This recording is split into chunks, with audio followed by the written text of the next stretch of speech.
I'm Dr. Clarke here at Copacetic Health Institute, and just this morning, one of my favorite people, Stephen Fish, who we've been working together for 11 years. Is it only been 11? I thought it was more. But more? Possibly more? I think more. Flew in last night from Los Angeles to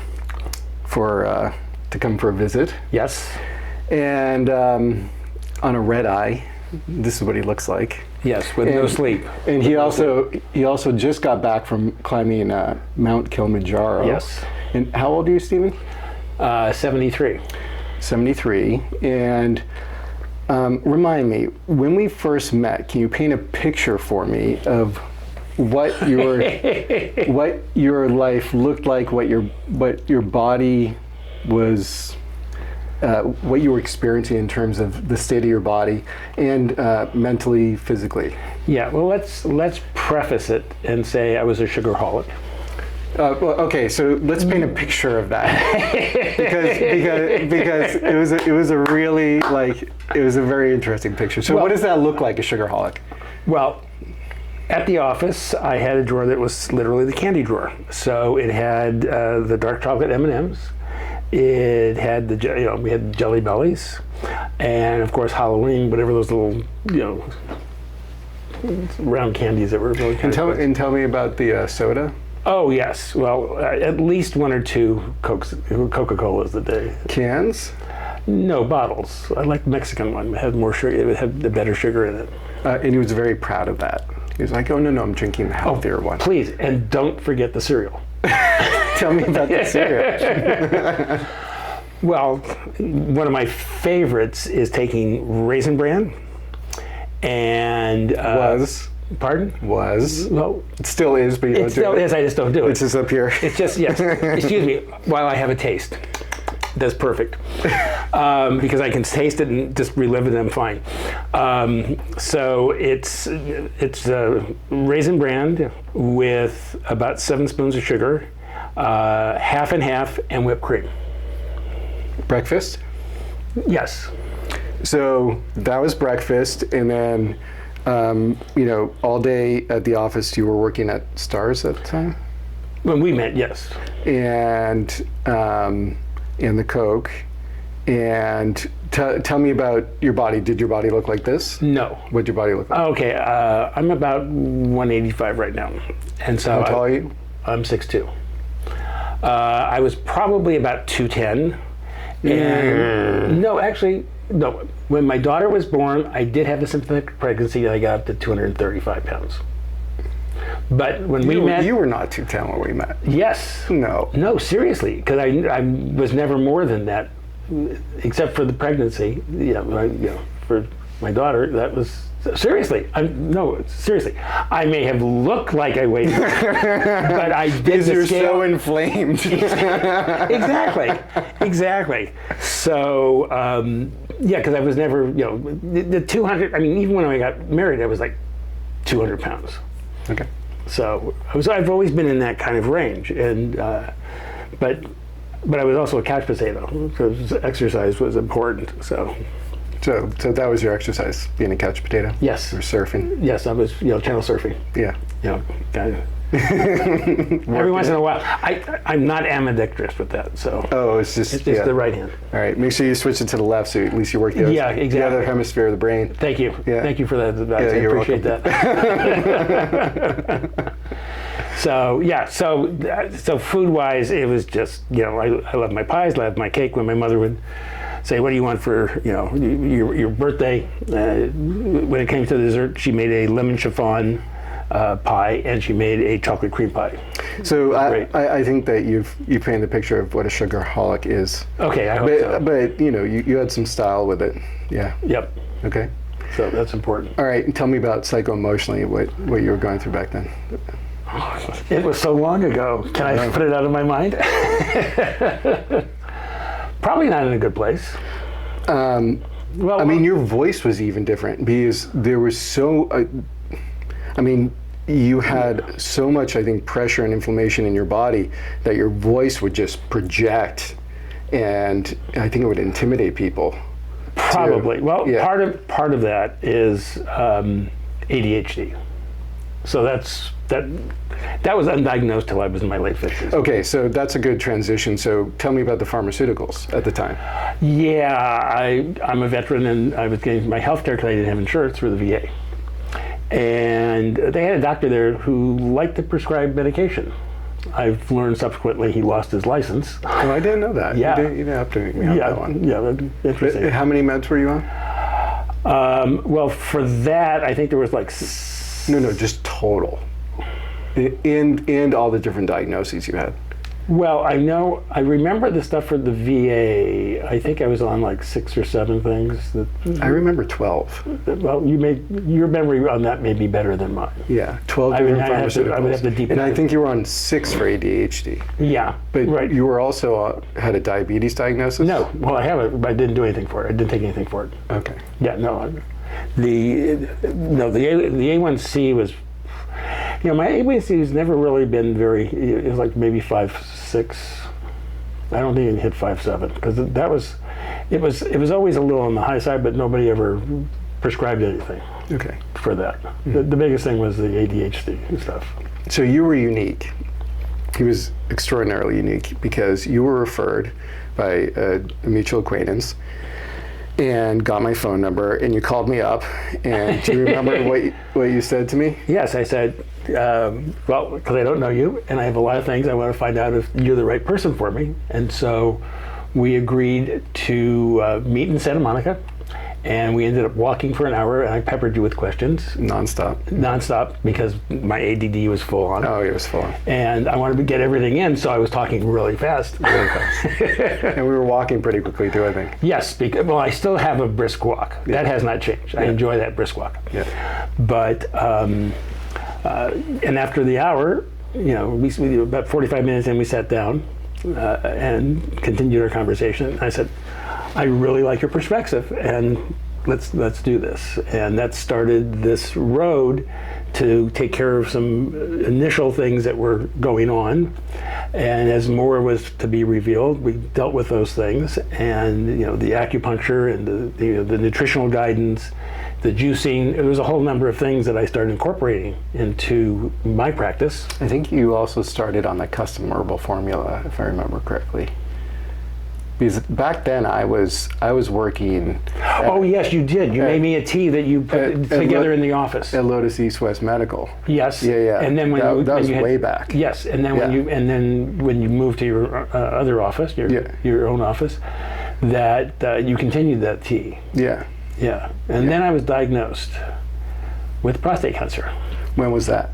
That was actually 10 years ago in 2014. Okay, so first, we're skipping over like 3 or 4 years to get to that point. That's true. So in those 3 or 4 years, what changes occurred? You encouraged me to examine my sugar issues. Well, we made I said, well, you can't accomplish what you want to accomplish and continue doing what you're doing. Right. So I had to change everything. And the hardest thing was to get it off sugar. The hardest thing was the cereal. So the cereal was really funny because you promised me that you weren't going to buy any more cereal. He promised that he wasn't going to buy any more. I didn't use the word promise. So I said I would. He agreed. I agreed. He agreed to not buy any more cereal. And I think were you coming weekly? Yes. And so every week I'd say, oh, okay, did you finish the cereal? You never finished the cereal. No. It was never. It was a $2 rule. It was a $2 rule at the Navy Exchange, or at the commissary at the Navy. Because in those days, if you could buy a box of cereal for $2, it was like $3.50 in the stores. Well, hold on a second. Yes. It was a $2 rule. Because I remember doing that with my kids. We won't buy it unless it's under $2. When it was under $2, we'd buy a case. We didn't have that agreement. What are you talking about? Well, that's what happened. But that's water. So he kept coming in and saying, "Oh no, I haven't finished for like well over a year. Year and a half. Year and a half. Please be accurate. for well over a year and a half. What do you have? Like an entire room filled with cereal? Just about. That you haven't finished your cereal stores? Yeah. Well, my kids need to eat stuff. What can I do? Anyway. Point being is that that was hard. It was very hard to get off sugar. It was very hard. And now I understand why people say, Well, it's the most addictive substance. oh, it is. It is. And thank goodness for liquid stevia. Although I'm trying to wean myself off that too. Yeah. Good. Yeah. So we got you off sugar, and then what changes occurred? There were other issues going on. Those resolved. You lost weight. Yeah. Every psycho-emotional. What happened with the pharmaceuticals? Oh, we ended up having zero. Zero. Zero So- prescription medication. So you tapered off all the pharmaceuticals. Got rid of everything. Your choice. You worked with your prescribing physician for that. Yeah, the guy left who originally was overridden, and the new guy went, are you kidding? Why are you taking all these things? So he redid everything, but then you and I worked together. It got to the point where that was stupid. So we created the conditions where you no longer need it. Right. Right. And then so now fast forward, 3-4 years into our relationship, and Yeah, then I was at the VA, and the doctor it was my annual physical, and he said, something doesn't feel right. I'm going to refer you to the urologist. So I went and saw the urologist over at the VA, and did whatever he did, and the numbers come back and says, yep, you have prostate cancer. I said, oh. He says, well, we want to do a biopsy. I go, okay. why don't we stop right there for a second, actually, Sure. if you don't mind. Yeah, I think you can put a bookmark in that. Right? Okay. So, knowing what you know now, what were the things that likely brought about the prostate cancer developing?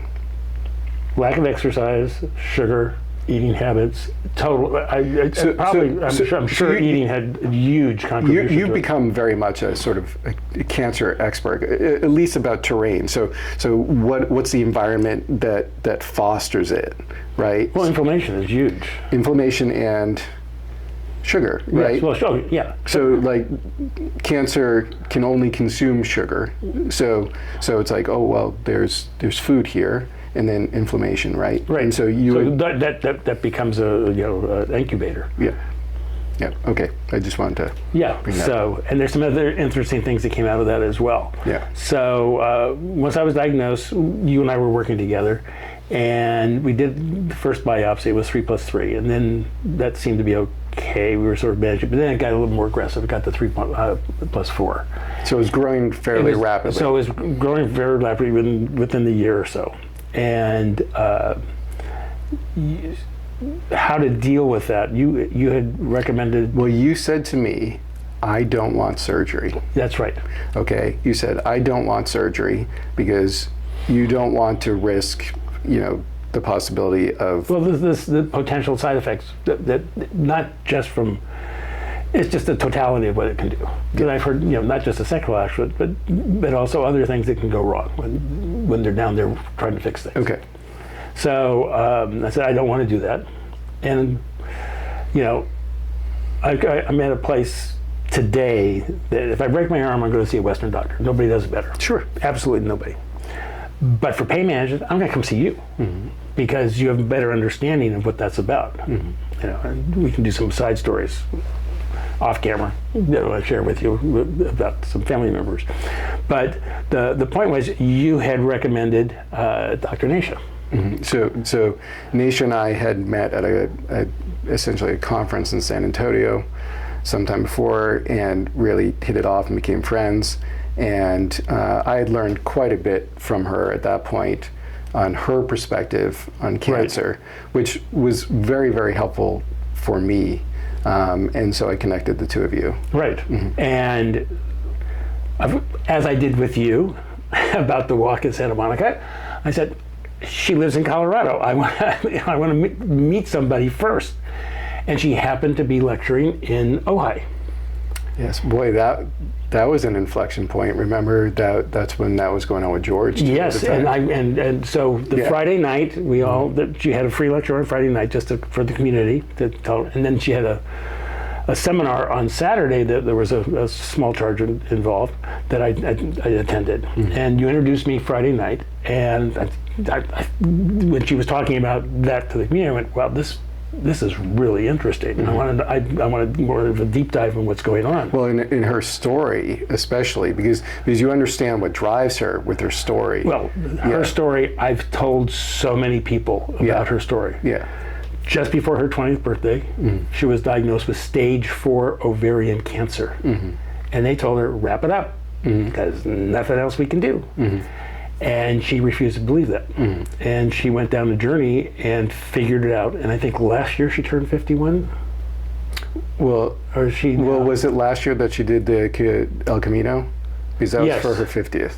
That was so. I think she turned 51 last year. Oh, okay. So I think she may have done it before her 51st birthday. Oh, okay. Yeah. And she. This was remarkable. Unfortunately, she doesn't see private patients anymore. No. But she's training medical doctors. And I went through her training. Yeah, and you went through naturopathic doctors and doctors of acupuncture or medicine and osteopaths. And so that they understand how it is. And so she now has this, wonderful group of folks who are out there who understand. Who at least have the perspective. Right. Whether or not they fall what she would do if you were...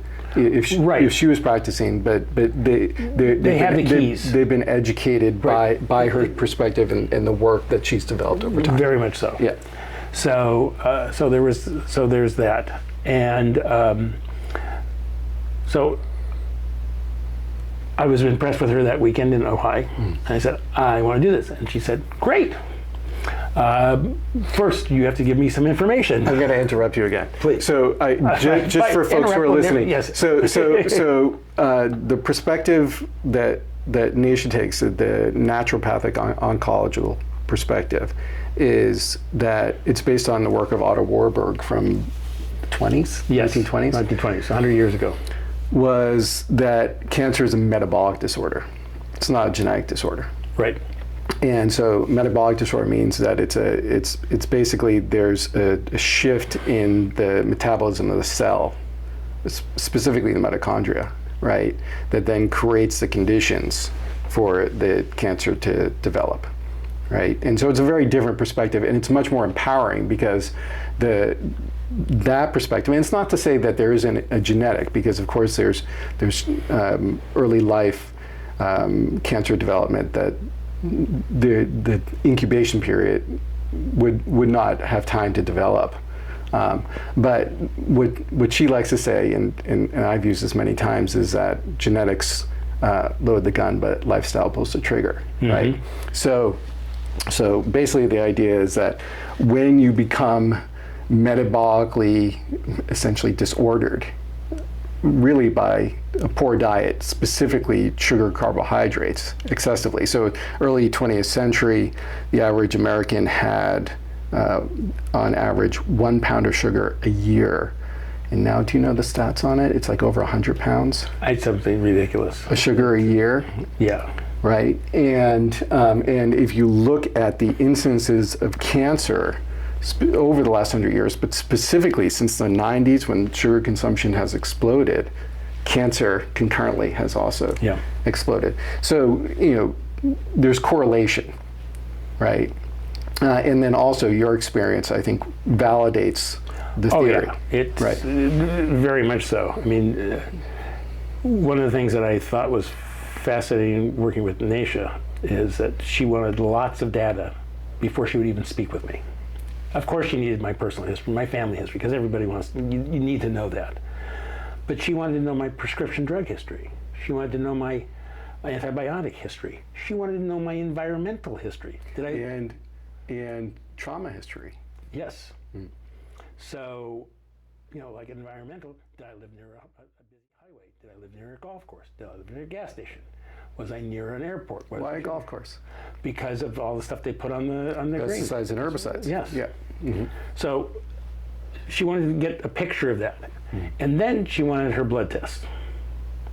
I think they took 39 vials of blood. It was insane. It was but it was a base. Yeah. It was a base. Yeah. And one of the things I did, which I think you thought was pretty good, I took all this data, and as far as the blood tests were concerned, and started a spreadsheet. Oh, and just to give context also, the three of us worked together on this case. Oh yes, So very much so. So I was basically the point person, and then Naisha would come in once we've compiled all the data, and then we would collaborate. She did the initial assessment, and then based upon that, you would execute. We had a plan. It included a ketogenic diet. It included exercise. It included, just a lot of different things to look at, because she's treating the entire terrain, and to get everything back. And I'll never forget what she said. She said, "Your body you've damaged your body so much through your life. It's going to take 5 to 6 years to clean up," and it did. To get to a point where it was like in the zone, and things were. I like the functional medicine analogy, that if you take a blood test, we'll take a hypothetical X, whatever that is, and you get your results back from the lab, and it says the range is 2 to 12, and your doctor goes ahead and says, "Oh, you're fine. You've got a 3.4. That's great." Or you have an 11. No problem. If you're bordering 12 or you're bordering 2, they may throw some drugs at you. Functional medicine says, your body is like a carburetor. When a finely tuned carburetor, when it's finely tuned, the car is going to run, get great pickup and acceleration. It's going to run smooth. It's going to get great gas mileage, and that's in this little zone, not this zone. In this zone, the car is going to get you there. It may be smoking and jerking around and just stop and start. It'll get you there eventually, depending on where on the spectrum you are. But if you're in the sweet spot, everything is going great, and there's a sweet spot for every one of these blood tests. So context, right? So let's say we're A1C, for instance. Okay. Right. So standard range is, upper end of standard range is what, like 5.5, right? And in functional ranges or optimal ranges, we want under 5. Right. Right. That's an example. So it's a much tighter range, right? And the thing is that standard range is really just part of an industrial system of management. So if you're above the standard range, it's red flagged by the lab.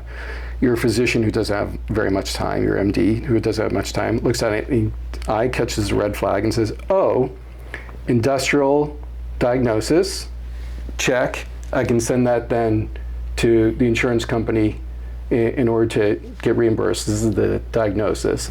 And then it has an industrial response in terms of therapy. You're going to get metformin. Right? And so it's triggered. It's part of an industrial system. The idea is not, let's keep this functioning as highly as possible. The idea is, okay, let's get you in and out, check this box, check that box. Right? That's the idea. And once you're outside of standard range, you're already in a disease state. Right? So it's much more difficult once you're at that point. And then also, once you have that label, it's also that much more difficult to get you back into a tighter range. Yeah. So, but that was one of the things, and it's amazing. Some stuff moves, and we were able to do that, and there was a lot of things we were able to optimize, and that was great. There's some things in me that we just can't get it. We can't figure it out. There are a couple that are just strange. Yeah. Your white blood cells. I mean, that should be in a museum. Well, you did say I was unique. So. You are unique. And you have the interesting one kidney and the interesting things going on there. But functionally, I mean, Kilimanjaro at 73. Yeah, it was pretty amazing. I was slow, but it was interesting. Our lead guide, there were 6 of us, and 4 of us came from my hiking group. I've been in a hiking group for over, this August will be, in fact, this month, the 14th of this month, it will be 16 years since I've been in a hiking group. And I go with them on Sundays. It's basically 3 miles up, 3 miles back, 1,500 vertical feet, a couple of hours. Tell me about the first mountain you climbed. Oh, we went up Baldy. So I used to bring patients up Mount Baldy, because I would use Mount Baldy, which you could see from my office, as a talking point of where they're at And I'd say, okay, we're here in Santa Monica. Can you see, like in the winter when things were clear, you'd see like the snow cap at the 10,000 foot peak, and I'd say, well, I've climbed that mountain 24 times, and probably more. But I'd say I've climbed that I know how to climb that mountain. I've done multiple ways up and so forth, right? We're here in Santa Monica. So how are you going to get from here to Santa Monica to the top of that mountain, right? And what's very important is that you need to take the appropriate turns at the appropriate time. Everything has to be like, if you think you're just going to walk a straight line and you're going to never have it. On top of the peak, you're never going to get there. Right. Right? And so we'd use that as an example, and then every summer, once or twice, a bunch of patients who wanted to, we climb that 10,000 foot peak. Yep. Right? And so you climbed it one year. It was tough. It was hard. And you had your backpack with had all your good kind of stuff to support you guys. Exactly. And you did. Yeah. We would stop and, we'll take this, do this, and, we made it to the top. Mm-hmm. And boy, was that beautiful. It was really, really great. And the sense of accomplishment, but also the fact that, what did that do with our bodies to go ahead and do that? So for me and Kilimanjaro, with our small group of 6, one guy dropped off the beginning of day 3. It was an 8-day up, and then 6.5 days up and a day and a half back. And he was one of our friends, hiking buddy from England who never hiked, and so he was out of it. He said, "Forget this, I can't do this." And so the 5 of us went, and one day we were going from, I think from, where were we going? Oh, from Shira 2 to Barranco. And it takes people, our group was doing it in about, and they're pretty good, folks. And I'm the oldest. Everybody else is in their 60s, late 50s or 60s. And they did it in 8.5 hours. It took me 13. Part of it is I don't do steps very well because of my knees, but I can do inclines all day long. This has no problem. I can do 4 miles an hour on surface, a flat surface in the streets. I can go up, it doesn't mind. Our hiking, our average incline is 11%. So that doesn't bother me, but my knees can't handle steps. That's something that's been a long time. And so when we hit steps, I'm doing switchbacks. So I'll go around a step, and I have my 2 guys. And the point being is that I may be slow, but for me, I did it. And the sense of accomplishment every day on this hike was a new accomplishment for me. I accomplished something new. We had a new elevation. We went so many miles. We went up and down, because a lot of the stuff is you go up and then down and then up and then down. And this just the way it is. And it was a really very satisfying, experience that, to be able to do that. But the motivation was, I can do this. It's just a hike, and now I'm multiplying it by 4, this day instead of just once. I got to go ahead.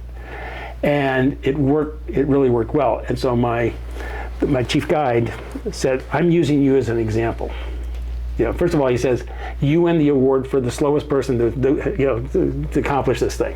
But the fact is that you did it. And whenever I take teams up and somebody says, who may be in their 40s or their 50s or their 60s, oh, I can't do this, it's too tough. I said, hey, I got this guy who's 73 and he did it. So what's your problem?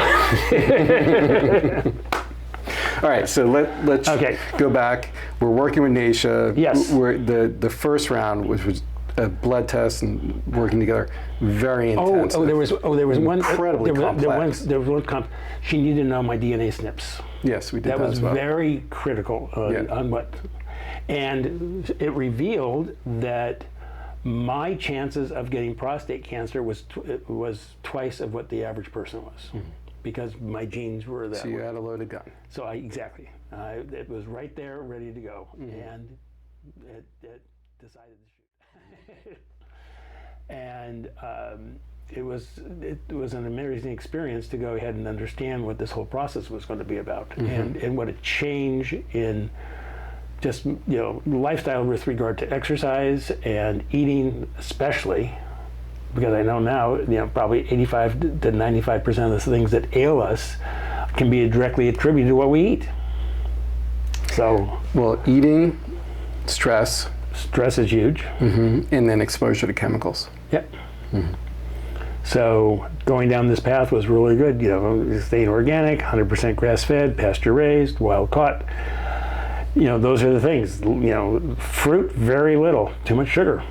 Yeah, I can't do it now either. So in my SNPs, the only thing that I have a tendency towards is diabetes. And so over time, I've done what so many people do, which is like, oh, it's just a little bit, or it's just this one time. Have a taste. I'll have a taste, right? And every single time that I take it, I get an immediate negative response. Like brain fog, tired, irritability, sluggishness, pain, like joint pain. And so fortunately now I'm basically at the point where zero carbohydrates, don't even have fruit anymore.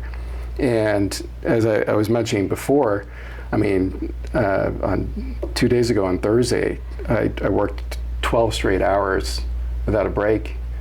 Felt great, focused the entire time. If I had a carbohydrate, like at some point during the day, forget it. Absolutely forget it. Yeah.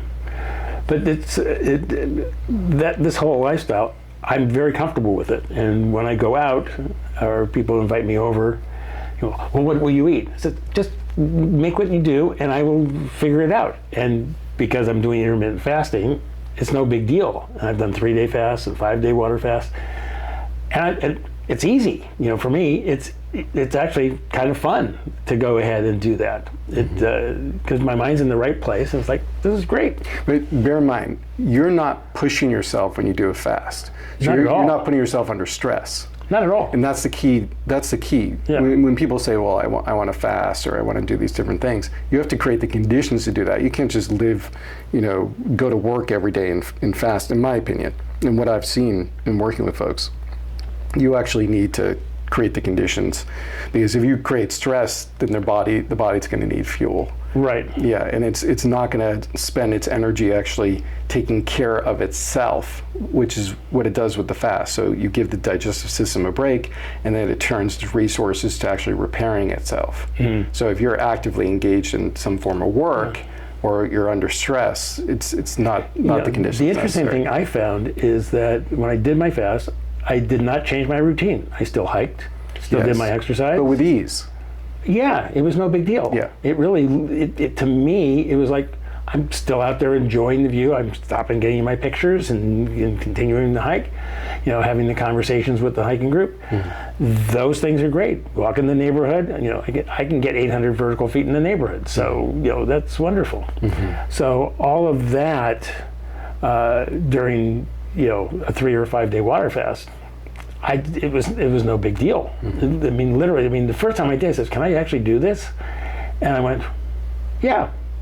3 days went by, and it was like, okay. Oh, I guess I've done 3 days. Yeah, I guess it's maybe time to have a bite to eat. But you didn't have to. You weren't starving. No, not at all. No hunger pains, nothing. Yeah. All right, so we're back. You've done the SNPs, you've done the 30 vials of blood, and we compile everything into this fairly large digital file, right? And which you're still tracking. Every time I have a blood test, everything, all the data goes in there, so you can see historically where things are going. Yeah, exactly, which is great to look at, by the way. So thank you for continuing to send that. And so, but we're gonna go back to that point in time, and meet with Naisha, make these changes. We add in some very detailed, essentially, functional medicine supplement routine. Right, because what we learned what my body isn't getting from what I'm eating and what it needs. And then what we did, because there were so many that she suggested, and I remember.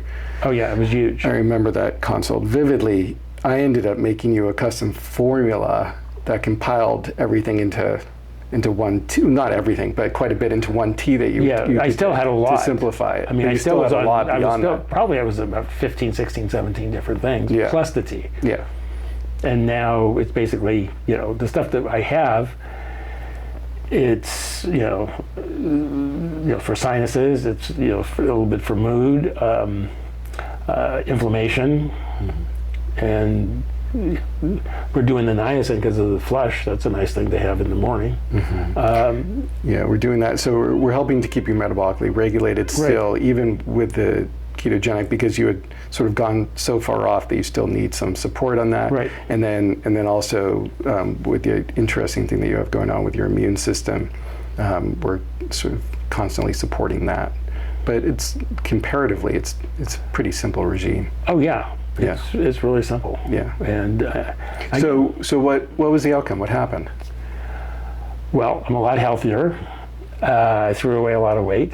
20, What happened to the tumor? Well, the tumor is staying the way it is. It didn't move. It does. It's confined. As Naisha says, we're managing it. Yeah. So I have cancer, but it's not doing anything. 10 years didn't grow, and you still have it, twice a year you have imaging done? No, I have an MRI annually. Oh, annually. I'm in active surveillance, and so we check that, get an MRI annually. And after the first 2 or 3 biopsies, we decided, don't poke the bear anymore, because that can cause other negative consequences. Well, if you poke the bear, right, then you're actually introducing inflammation, which can cause it to grow. Right. Right. So you want to do that mindfully is the idea. Like you only do it when you have to. Yeah. Or when there's a question. Right. Right. So that's pretty much, what it's been. So I look at it as, I'm managing it like Naisha's managed hers now for over 30 years. So, I look at this as it's no big deal. I'm a proponent of this. When people tell me they've been diagnosed, I immediately tell them about Naisha's book, because it's a great read, and it's not a novel. You go to the index and figure out what you need to look at.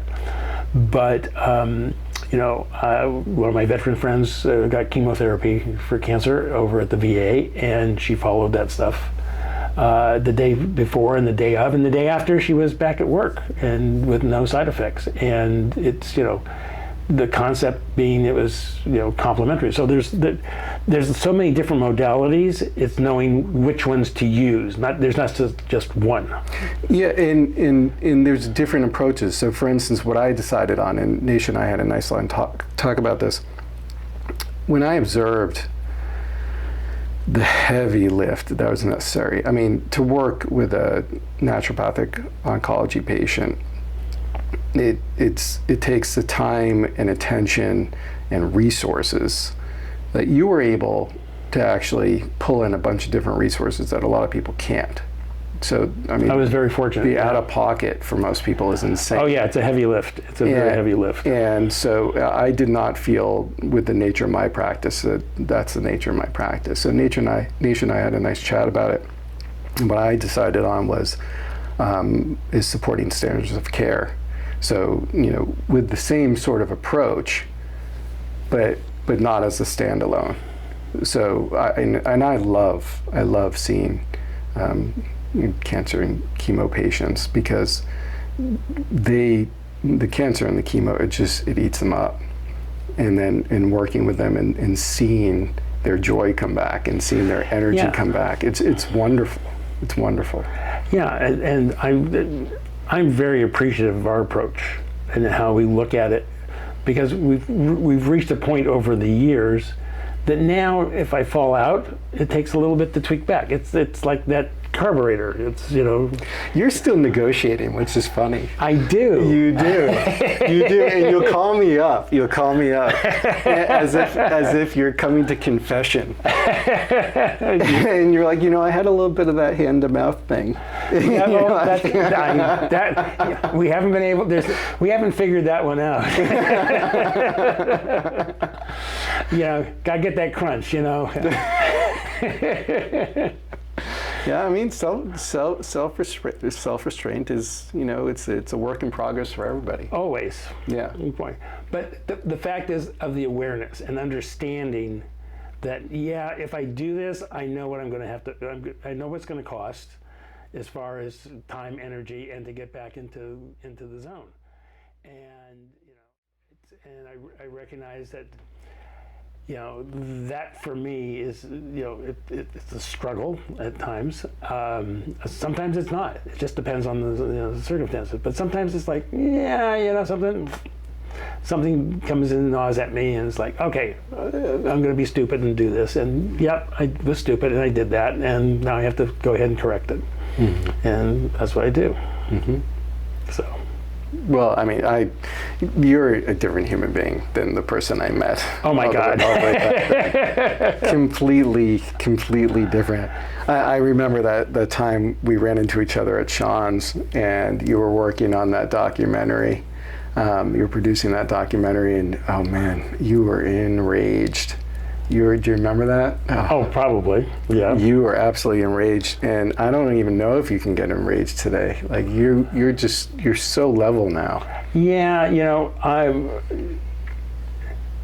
it's now situational and targeted because it's justified in those circumstances, rather than just being, the standard operating procedure. So, well, I appreciate you. I've appreciated your process and your willingness. I mean, you had a willingness and enthusiasm to tackle this, and to me, it was inspiring. And to me, it was inspiring because the process was long. I think at the time, you probably were the first patient I worked with that had that type of willingness. Since then, I've met many extraordinary folks and worked with many extraordinary folks, but that told me that people really were willing to change their habits and change their thinking. Yeah, it's an approach, it's an attitude, it's, okay, I knew things were, when we first met, there were things that were bothering me. I was aware that they were bothering me, and I needed to go ahead and make a change. I knew that I needed to make a change. And with Sean, that switch from on to off for his ADHD, I mean, he was bouncing off the walls. Well, Sean was dealing with a few things there. Well, yeah. I know there were a lot of things going on. But in general, I'll use the ADHD as just a catch-all label. Yeah. That how remarkable that was, and what was going on inside me in my own head because of what I was having to deal with, and no one being able to go ahead and figure it out in a way, and the late in life diagnosis that kind of explains my whole history. And I said, I need to meet you. It's like, if you did that for him in that period of time, to literally, like, in a relatively short period of time, like a light switch going on and off, I need to meet you, because if you could do it for him, you could probably do it for me. And because I was in need of that, because I knew organically there was so much going on that was causing myself to have, as I saw it, difficulties. That how I liked what I saw, and I said, I want that. And he attributed it all to you. And we met, and here we are today, 11, 12, 15 years later. I don't remember the date. We could probably look it up. But it was certainly going back to your early days. By the way. Yes. Uh-oh. By the way, speaking of Sean. Yes. Speaking of Sean, before I met Sean, I'd never found somebody that I liked to cut my hair. And so I agree with you. I agree with you. I would get a haircut, and I'd go home, I look at it, and I'd take the buzzers and just shave it off. And so I got in the habit of just doing that. I would just shave my own head. And then Sean and I were practicing in the Ashtanga room. And he comes up to me afterwards, and he says, "You have to let me cut your hair." And I was like, "Oh no, I'm done with that." He's like, "No. You have to let me do it, and give me a little bit of time."